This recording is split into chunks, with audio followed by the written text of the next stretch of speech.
Muito bem, vamos aqui então continuar nessa série maravilhosa que a gente tem falado sobre vida de santidade, que é um dos assuntos mais importantes, é um dos assuntos básicos da nossa vida, da nova criatura, de compreender que a nossa maneira de viver, a nossa conduta, o nosso comportamento é completamente diferente. Que alguém diga amém. Então a gente vem falando sobre isso, esses são os textos básicos que temos lido, Josué capítulo 3, abra sua Bíblia lá, diz lá no verso 5, eu vou lendo enquanto você vai abrindo. Disse Josué ao povo, santificai-vos, porque amanhã o Senhor fará maravilhas no meio de vós. Pois esta é a vontade de Deus, 1 Tessalonicenses capítulo 4, verso 3, a primeira parte. Essa é a vontade de Deus, a vossa santificação. Em Hebreus capítulo 12, verso 14, segui a paz com todos e a santificação sem a qual ninguém verá ao Senhor. Diga aleluia. Eu ainda abro aqui João capítulo 17, quando Jesus na sua oração, falando ao Pai, ele diz à igreja, ele fala para o Senhor fazer essa obra no coração do povo, santifica, no verso 17 de João capítulo 17, santifica-os, está falando da igreja, na verdade. E ele termina dizendo assim, a tua palavra é a verdade. Aleluia! Nós somos santificados, transformados nesse processo de transformação pela a palavra de Deus. Veja, meus irmãos, preste atenção, não converse mais não. Agora é o momento da gente deixar o nosso espírito tranquilo para receber de Deus. Meus irmãos, uma das coisas mais tremendas é que a pessoa tem que enxergar mais cedo ou mais tarde que se não é a palavra, nada funciona na vida do homem. Quem nos santifica, quem transforma, é o poder desse livro, porque você creu e você põe em prática. Diga amém. Exatamente isso. Não há nada de mágica, não há um passe, não há alguma coisa que Deus faz e no dia seguinte você se torna outra pessoa. Não existe isso. O próprio poder da palavra santifica na verdade, na palavra, e nós vamos sendo transformados. E a gente falou que tem esse significado de separação, só estou lembrando, vou andar mais rápido um pouquinho. É o processo pelo qual, santificação, nós nos tornamos mais semelhantes em tudo que somos e fazemos. Não é algo automático, é algo que vai acontecendo na nossa vida e você vai vendo que a cada ano que passa, você está melhor. Aleluia! Nós estamos melhores em Cristo. Aleluia! É isso mesmo. E a gente está falando sobre as razões e os motivos pelas quais, esses motivos, nós temos que entrar no processo de santificação. Não tenha dúvida que esse é um assunto muito bem resolvido. E tem que estar resolvido no nosso interior também. Nós não podemos deixar isso aí de lado. Primeiro motivo que a gente viu, que Deus é santo e nós temos que ser também nesse comportamento. Não é aquele conceito, como eu volto a repetir, do santo que o mundo tem ideia do santo. O mundo faz a ideia daquele santo que uma vez, então ele faleceu, vamos votar agora, porque se ele é santo, vamos dar uma olhada nos procedimentos. Ele essa não é a visão bíblica a respeito de santidade. Então, esse foi o primeiro motivo que nós falamos sobre isso. O segundo motivo nós vimos, porque através do processo de santificação, só dessa maneira, eu entrar nesse processo, uma vez que eu entro, eu posso amadurecer espiritualmente. E essa é a visão de Deus para a igreja. A igreja precisa amadurecer. Qualidade de vida é completamente diferente. A eficiência do nosso serviço para Deus aumenta poderosamente. Então nós temos que entrar nesse processo aí, que é de amadurecimento. Essa é uma segunda razão. Terceira razão foi que a gente viu que sem viver a santificação a gente não resiste o inimigo.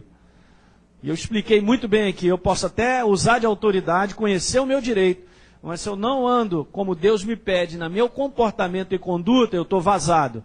E o inimigo não me respeitará. Os irmãos, o respeito que o império das trevas tem, a nossa vida tem, conforme a minha vida, como nós andamos, como é que é o nosso proceder, como nós vivemos para Deus. Esse respeito, ele é tremendo, tá certo? Diga aleluia.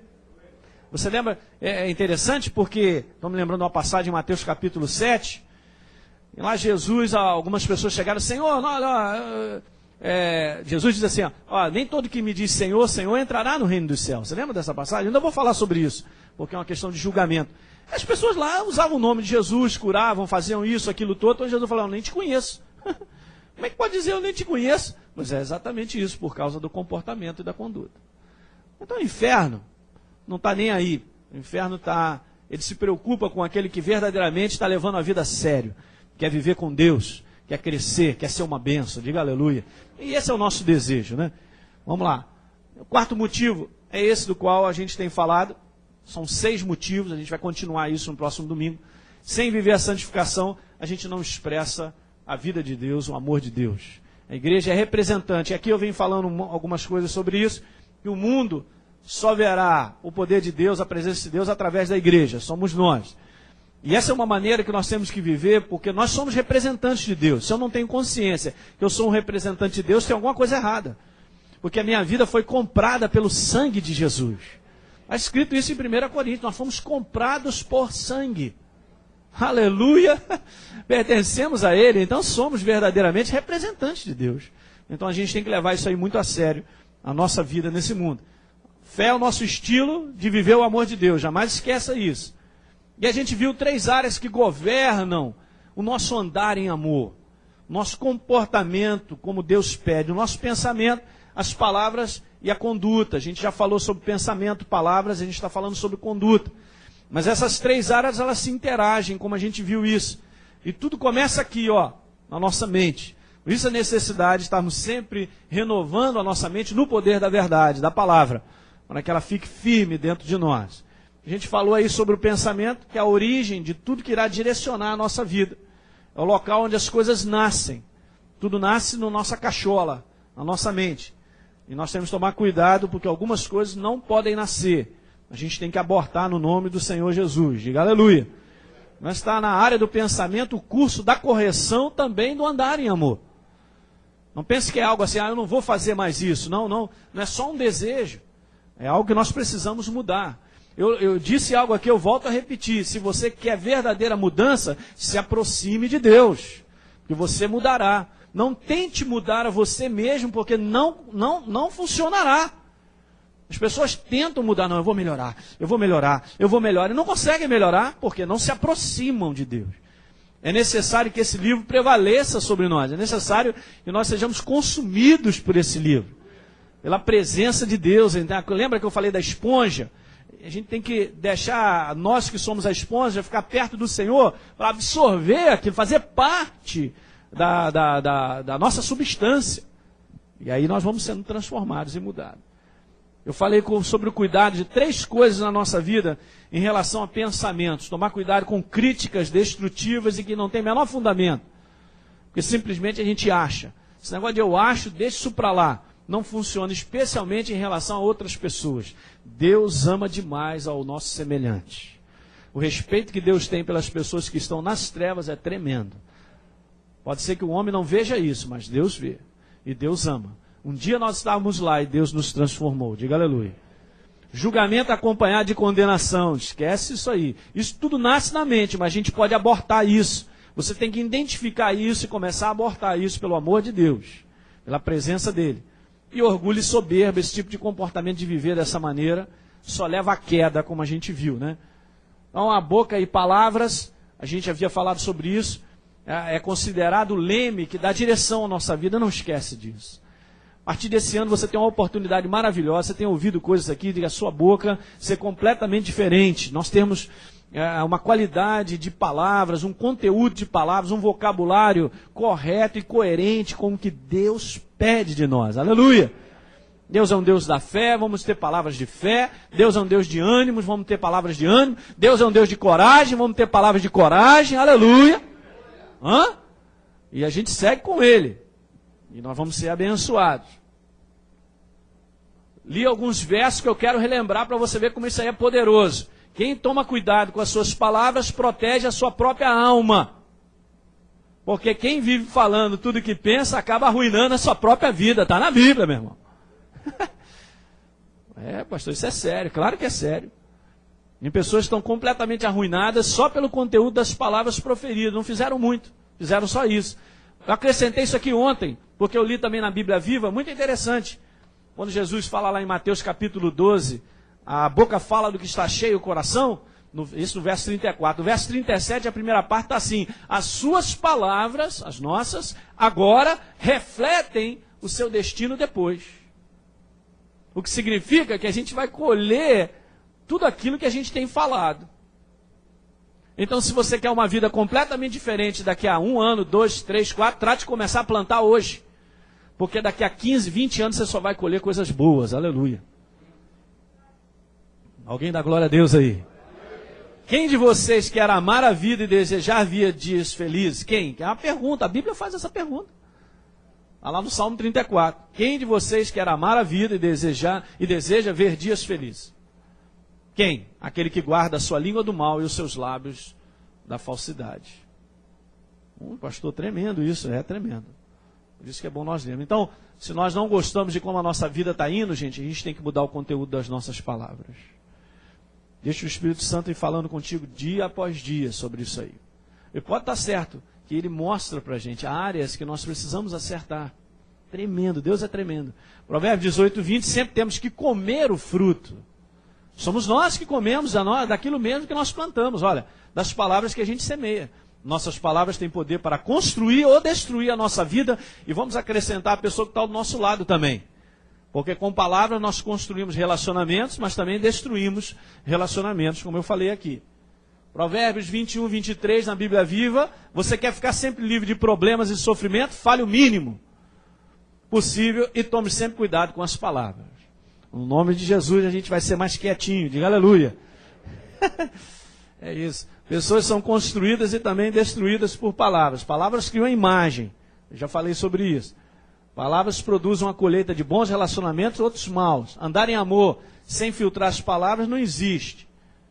Andar em amor não expõe as faltas das pessoas com palavras, mas encobre com silêncio. Vamos falar um pouquinho hoje outras coisas sobre conduta. A gente começou então no outro domingo, vamos terminar hoje, falando sobre a conduta. O mais importante em relação a andar em amor é tomar essa decisão de perdoar. Essa conduta, ela é, vamos dizer assim, o carro-chefe do nosso prosseguimento no mundo. Porque nós vivemos rodeados de pessoas. Deus sabe disso. Gente, aquilo que a gente faz com coisas que não dependem de pessoas, simplesmente a gente usa a nossa habilidade, a gente usa o nosso conhecimento. Mas em relação a lidar com pessoas, nós precisamos de Deus. Porque nem sempre uma pessoa reage como nós gostaríamos. Nem sempre convivemos com pessoas que têm o mesmo perfil e a maneira nossa. Tem pessoas que são diferentes. Tem sempre pessoas chatas, que alguém diga aleluia. De repente eu sou chato e não sei, eu tenho que resolver. E ninguém gosta de ficar, mas isso tudo faz parte de vivermos nesse mundo. Então a gente precisa de Deus. E às vezes é cobrir tudo isso, essas diferenças, maneiras diferentes. Na vida de relacionamento do casal, né? Dificilmente alguém casa com outra pessoa que gosta das mesmas coisas. Né? É muito raro isso. Você gosta de uma cor, seu marido gosta de outra. Você gosta de camarão, a esposa gosta, o marido não gosta. Você gosta... Não é verdade? Mas como é que com tantas diferenças podem viver juntos? Pode viver juntos por causa do Espírito de Deus. Pela construção e o amadurecimento que o Espírito de Deus promove na vida das pessoas. Né? Não dá para viver na imaturidade. Então, você ainda vou encontrar o príncipe encantado. Isso aí é uma ilusão, meu irmão. Você vai encontrar um sapão. É sério. Ele é um príncipe encantado até chegar no altar. Depois você vai ver o sapo que é. Então tem que aprender a amar o sapinho. Não é que você é bonitinho?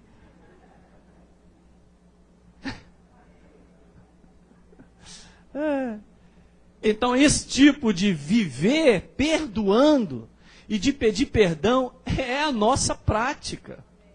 Não, mas eu não vou cair mais nessa. Eu já caí. Volta e meia nós vamos ter que chegar. Me perdoa. É verdade o que eu estou dizendo? E se nós não entrarmos nisso aqui, vamos perder muito. Hoje vamos ler um texto falando sobre o único direito que a palavra de Deus nos dá é perdoar. Mas eu tenho razão, é meu direito, né? Eu estou certo, ele está errado. Não existe isso. E não, você não depende de perdoar daquilo que você sente, porque se você for depender de sentimento para perdoar, não vai perdoar nunca. E se nós também dependermos de sentimento para fazer qualquer coisa, também não, porque chega num domingo à noite, você está cansadinho, amanhã você tem que acordar cedo para trabalhar, aquela caminha te abraça, fica aqui, fica mais um pouquinho.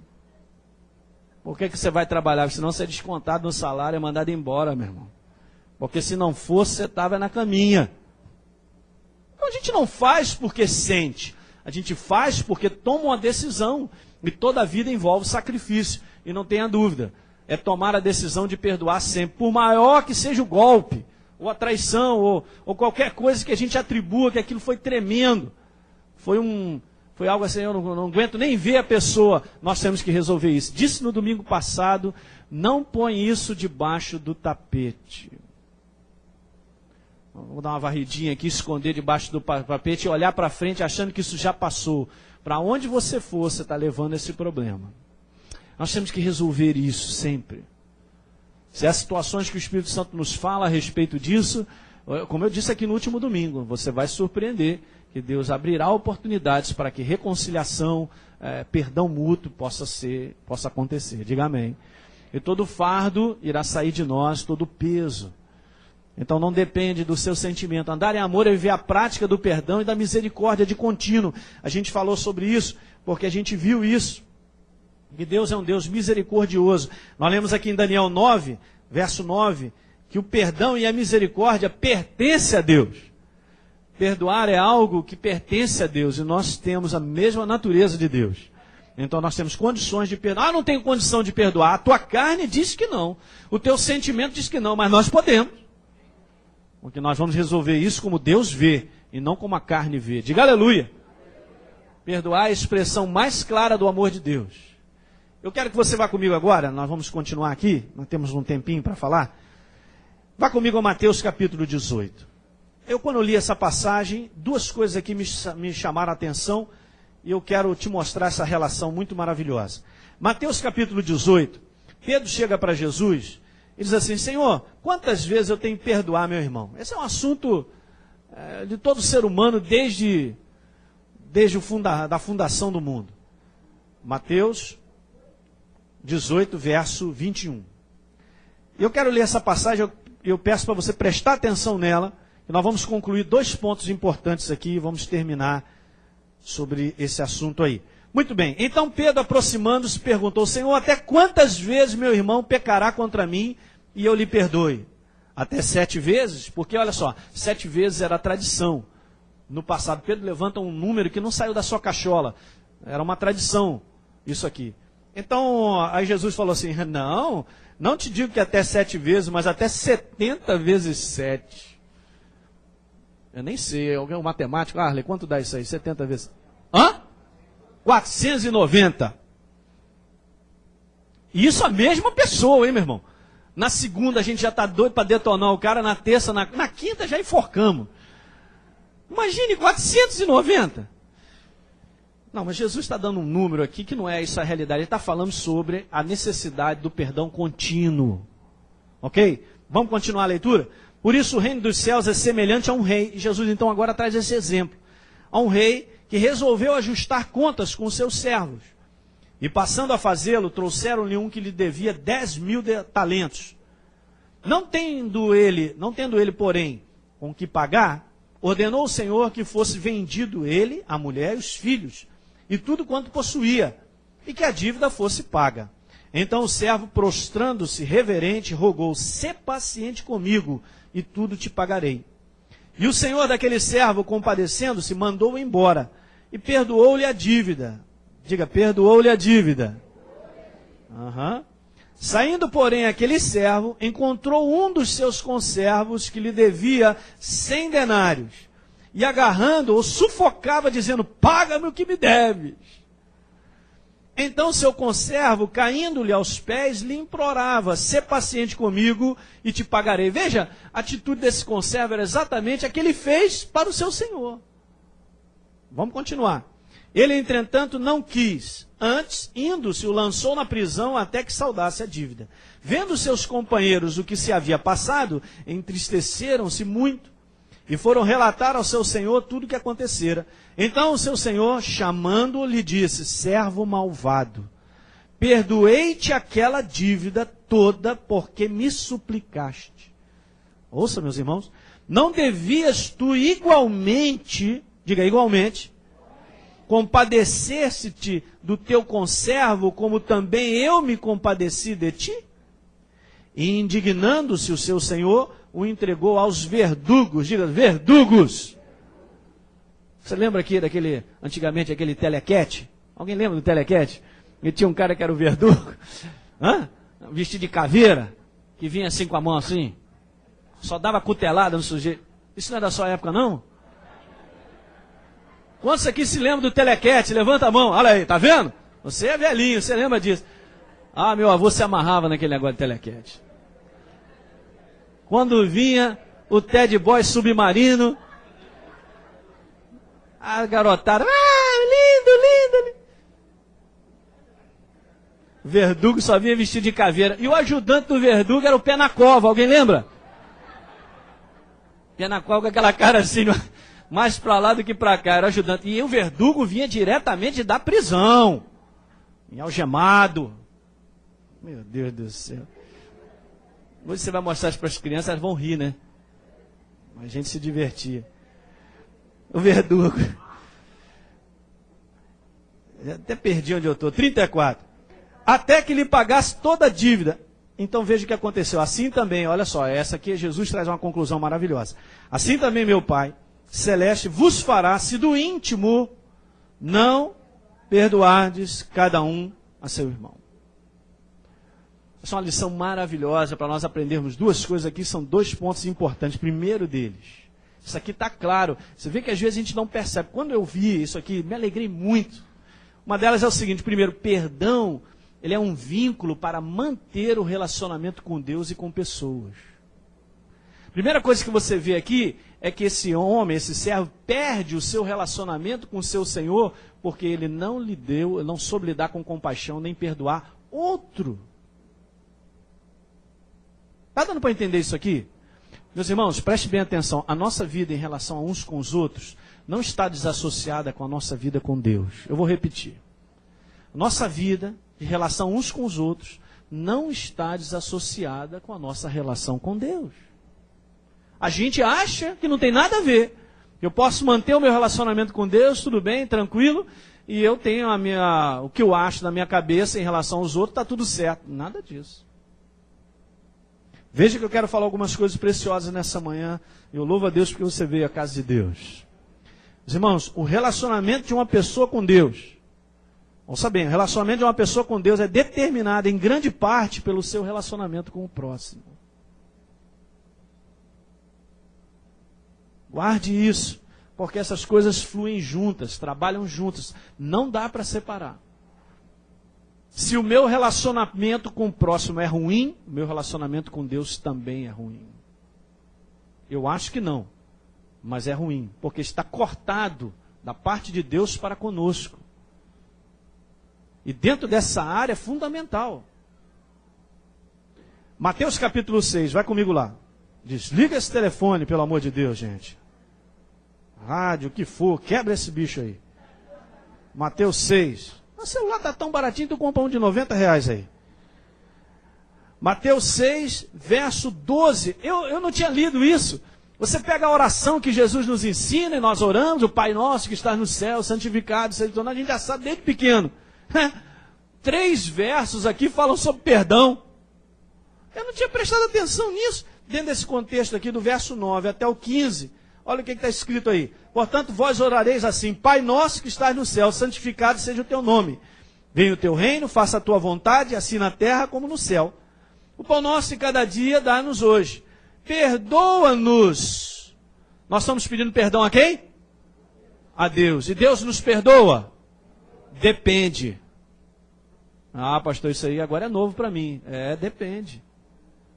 Preste bem atenção, hein? Vamos ler isso aí. Perdoa-nos as nossas dívidas, assim como nós temos perdoado aos nossos devedores.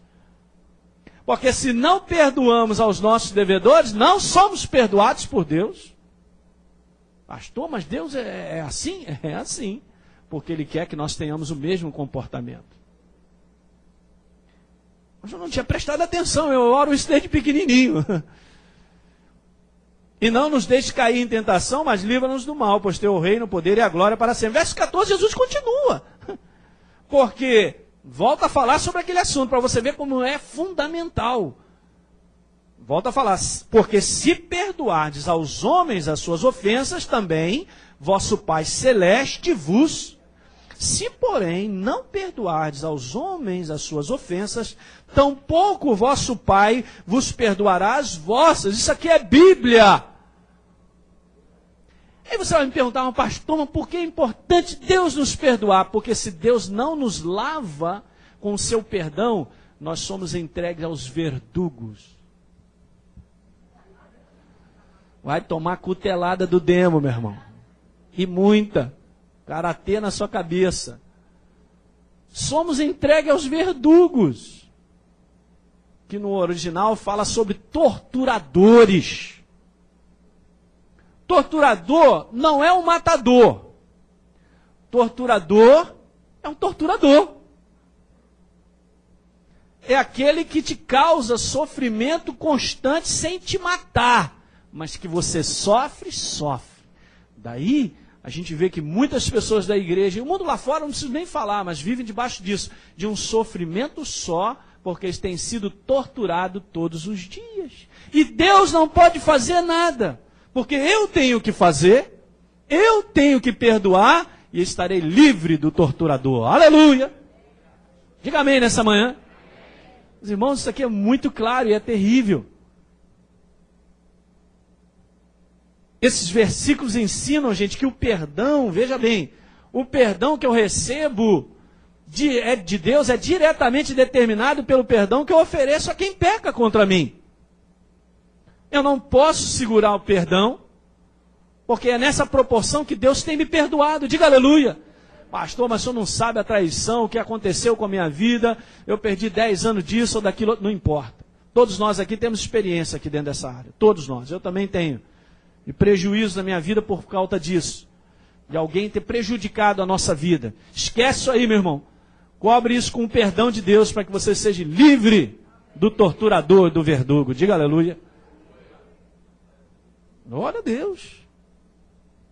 Nós vimos aqui que o servo incompassivo quebrou totalmente o seu relacionamento com o rei quando ele recusou a perdoar o seu conservo. E ele achava que estava numa boa. E as pessoas acham que estão tudo bem com Deus, mas não resolvem o seu problema de perdoar uns aos outros. Não está tudo bem com Deus? Vimos aqui, está claro na Bíblia. Pastor, não tinha visto. Pois é. Deixa eu dizer uma coisa bem simples aqui. Não se pode viver mal com os irmãos e viver bem com Deus. Eu quero encaixar aqui os irmãos, porque a gente fala de igreja, porque igreja são pessoas, né? E quantas coisas têm acontecido. Eu vou falar nessa série, nós vamos conversar sobre essa série da influência do mal como inimigo. Eu vou sugerir um livro aqui para que vocês possam ler, vamos trazer exemplares para cá. Como o inimigo tem feito isso com a igreja, jogando um contra o outro. Uma igreja contra a outra. Uma igreja achando que é melhor que a outra. Um ministro achando que é melhor que o outro. Um ministro se comparando porque tem 10 mil membros, eu tenho 150. Ou o outro tem 15, tem 20. As pessoas separadas porque acham, eles são diferentes, nós somos assim. E por trás disso aí, há uma movimentação, uma influência do mal, as pessoas não reconhecem. Isso sem contar lá fora, porque está valendo para as pessoas lá de fora. Não adianta eu ter um comportamento bom comigo mesmo, com a minha família, com a minha igreja e com o meu chefe. Só falta esganar ele, quebrar, não funciona. Ah, mas ele está sendo usado pelo diabo. Pois é. Então faz o seguinte, vamos vencer o mal com o bem. Vamos vencer com um comportamento... E olha, gente, o comportamento certo de viver dessa maneira vence as trevas. Vence as trevas. Comunhão rompida entre os irmãos da igreja corresponde à comunhão rompida com Deus. Comunhão com Deus. Comunhão com Deus começa pela comunhão entre os membros da sua família. Se uma pessoa não perdoa o seu irmão, está pecando contra Deus, contra o seu povo, contra a sua igreja. Uma das passagens que mais me chamaram a atenção é essa que nós vamos ver, Atos capítulo 9. Me dá mais uns 5 minutos aí, nós vamos terminar. Atos 9, vamos participar dessa ceia maravilhosa. Hoje a ceia é crocante. Aleluia! Atos 9. O que é isso, pastor? Ceia crocante. Isso é alguma coisa nova que o senhor inventou? Não, é o nosso pão. Veio diretamente do forno a lenha. O pastor falando que eu estou com fome. Atos 9, né? Vá comigo no verso de número 3, por favor. Essa é a história da conversão de Saulo, que perseguia a igreja. E a gente sabe que aqui fala a respeito de Saulo como aquele que encarcerava, ele consentia na morte dos irmãos da igreja. Quer dizer, ele era uma afronta direta à igreja do Senhor Jesus. Ele tomou aquilo como bandeira da vida dele. Quer saber o negócio? Eu vou acabar com esses crentes. Essa era a bandeira, era o lema dele. E de repente, então, ela tem essa experiência na estrada de Damasco, com uma luz ao seu redor, fala com ele. Ele vê um clarão, está lá no verso 3. Seguindo ele estrada fora, Atos 9, verso 3. Ao aproximar-se de Damasco, subitamente uma luz do céu brilhou ao seu redor. E caindo por terra, ouviu uma voz que lhe dizia: Saulo, Saulo, por que me persegues? E veja só que coisa interessante, que ele diz assim, e pergunta: quem és tu, Senhor? E a resposta foi o seguinte: eu sou a Jesus a quem tu persegues. Ah, peraí, tem alguma coisa errada, Senhor, vamos acertar isso aqui. Eu não tenho nada contigo. Eu até creio em Deus Todo-Poderoso, que beleza. Eu estou atrás desses crentes safados. Eu não tenho nada contigo, eu estou atrás dos crentes. É mesmo? Você está atrás dos crentes? Se nós perseguirmos os nossos irmãos, nós estamos perseguindo ao próprio Senhor, o Rei da Glória. Por quê? Porque nós somos filhos de Deus, pertencemos, somos da mesma natureza. Somos o quê? Corpo de Cristo. Se eu falo mal do meu irmão, eu estou falando mal de Deus. Se eu critico o meu irmão, eu estou criticando a Deus. É por isso que as coisas não funcionam na vida de muitas pessoas, porque ainda não foram iluminadas a enxergar que toda a nossa vida está nesse comportamento de andar em amor. É a vitória contra o inferno. Imagine, olhar para uma pessoa, é olhar que ele é semelhante, aquilo ali pertence a Deus, é o reflexo de Deus, é a natureza. Meu irmão, vira o olho para o outro lado. Olha os passarinhos, as árvores, os urubus. Eu quando eu venho para cá vejo muito urubu. Muito interessante ele. Sol de manhã, vem para a igreja, abre as asas, fica lá em cima do poste lá. Dando uma secada. É melhor você pensar no urubu do que ficar pensando em como vai fazer com o irmão. Ou do que ele fez, ou aquilo outro. Gente, vamos deixar isso de lado, isso não funciona. Ah, mas tem muita coisa errada. Deixa as coisas erradas. Ah, fizeram isso, aquilo, esquece isso aí, passa adiante. Um dia após o outro, olha para frente, diga aleluia. Não cabe a nós guardar nada, segurar nada, ter opinião de nada, não tem um exemplo bíblico que nós devemos ter opinião das pessoas. Se nós andarmos dessa maneira, o inferno perderá sempre, diga aleluia. Essa é a maior, nós vamos depois conversar sobre isso, uma das grandes e maiores influências do mal sobre a vida do homem, é olhar para o outro semelhante a ele, o homem, e vou acabar contigo. Pois é. Aí então Jesus diz assim, Paulo, o negócio é o seguinte, você está me perseguindo, rapaz, vamos parar com esse negócio, não vai dar certo. Vai sobrar para você. Não é você não, é os crentes. Não. Você está me perseguindo. Pelo simples fato que a igreja é o corpo de Cristo. Diga, a igreja é o corpo de Cristo. Não toca no corpo de Cristo. A Bíblia fala sobre os ministros de Deus. Sejam eles errados ou não, são ministros de Deus. Não fale dos ministros de Deus. Não toque nos ministros de Deus. Cada um vai ter a responsabilidade de prestar contas a Deus. Mas não seremos nós que vamos empurrar eles por o buraco. Se eles estão indo por o buraco, naturalmente estão indo por várias coisas erradas, não compete a nós. Esquece, não fala, deixa para lá. Os irmãos, sabe, tem coisas que acontecem, a gente vê aí, a gente sabe disso no mundo evangélico, eu posso citar isso num aspecto. Aqueles caras que se levantaram, ou qualquer coisa se levantaram contra o bispo Edir Macedo, que é um homem que veio trazer evangelização para poder vidas serem salvas. Meu irmão, todos esses caras caíram, meu irmão. Deixa o homem. Ah, mas é estranho. Deixa ele é homem de Deus, eu conheço ele. Ama Deus. Você tem a maneira dele, ele vai ver com Deus se ele está fazendo, se as intenções, motivo, ou seja, de qualquer igreja, ninguém tem a capacidade disso, é chamado por Deus. Deixa o homem. Vamos respeitar. Isso a cada um de nós também. Você entende? Uma coisa é, por exemplo, eu participei, eu já fui, como eu também já fui de outra igreja, onde as coisas foram embrulhadas. Eu era novo, o pastor embrulhou as coisas. A possibilidade de cair é todo dia para todos nós. Mas temos que ser vigilantes, temos que andar como a Bíblia pede. ligado sempre. Então não compete a mim julgar o que aconteceu. Se eu estou vendo as coisas, não está indo com o Espírito de Deus, se Deus fala comigo, bom, então eu vou procurar o lugar certo, mas esquece aquilo ali. Aquilo não faça mais parte da sua vida. Deixa cada um de nós. Deus sabe. Por isso Jesus falou, você está me perseguindo. Não dá certo, Paulo. Sai fora dessa. E a partir dali, então, Paulo se tornou o quê? Meu irmão, ele se tornou também parte do corpo de Cristo. Aleluia. E aí ele é escolhido por Deus para levar essa mensagem do amor de Deus, que Paulo fala demais do amor de Deus, do comportamento de andar em amor. Nós vimos aqui o tratado da conduta da nova criatura. Quem é que escreve? Paulo.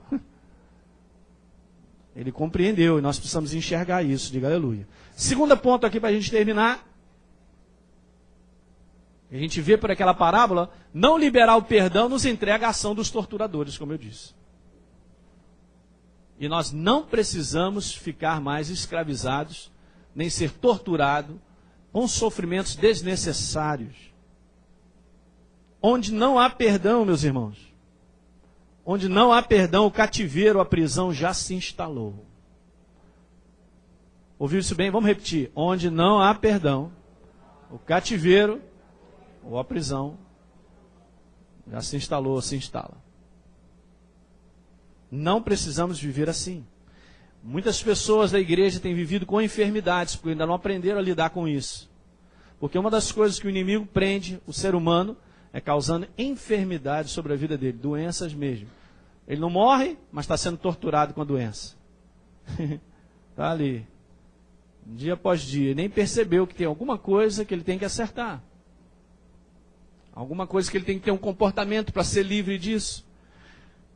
Deus me mostrou algo aqui em Tiago que, de um modo geral, a igreja quando lê, ela lê tão imaturo aquilo que ela tem uma interpretação completamente errada. Vá comigo a Tiago, capítulo 5.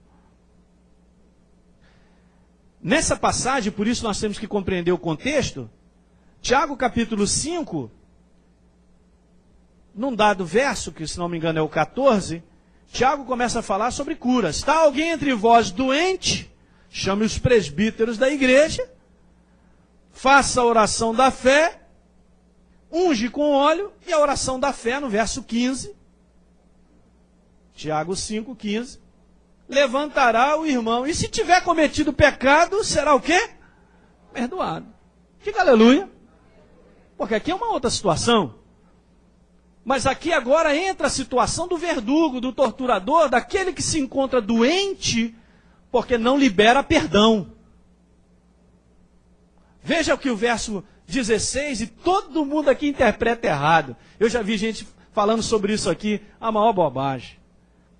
Confessai, pois, os vossos pecados uns aos outros, e orai uns pelos outros para serdes curados.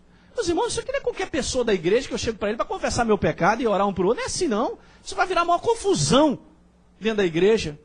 Porque nem todo mundo tem um grau de maturidade. E esse verso está falando sobre cura. Ele está falando o seguinte: procura os irmãos para orar uns com os outros que têm problemas uns com os outros. Se eu tenho problema com alguém, vá a ele, confesse que está errado, e o outro também perdoa para ser curado. Quem está entendendo, diga aleluia. Esse é o contexto. Então seremos curados porque confessaremos os nossos pecados, nos perdoaremos mutuamente e seremos curados. Diga aleluia. Glória a Deus. Então a gente tem visto isso. Esse torturador de enfermidades, ausência de paz, de situações não darem certo na vida da pessoa. O cara tenta não dar certo. Tem alguma coisa errada.